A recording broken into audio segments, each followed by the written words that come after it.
This drill is part of the champion drill exercises. Now, the key aspect here is I want you to understand how to do it correctly and how you're going to do it. Now, if I have to go one step back there, stand in your normal golf swing 7-iron position. That's the first thing.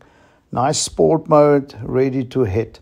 Now, you're going to take your hands and you're going to put it onto your belt buckle, okay?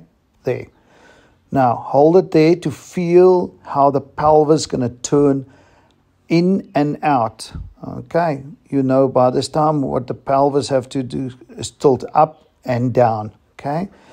Now, I'm going to explain to you how it's supposed to work. Now, okay, I'm going to go back one here just to show you, yeah.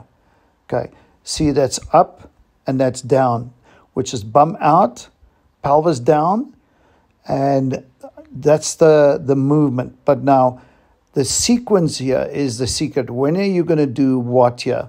Okay? Now, as you can see now, as you go back in the backswing there, the pelvis turn up. That helps also the knee go forward. Make sure that you feel you're pushing the belt buckle up, but towards the right knee. Okay? Can you see that? Not like that. You're going to go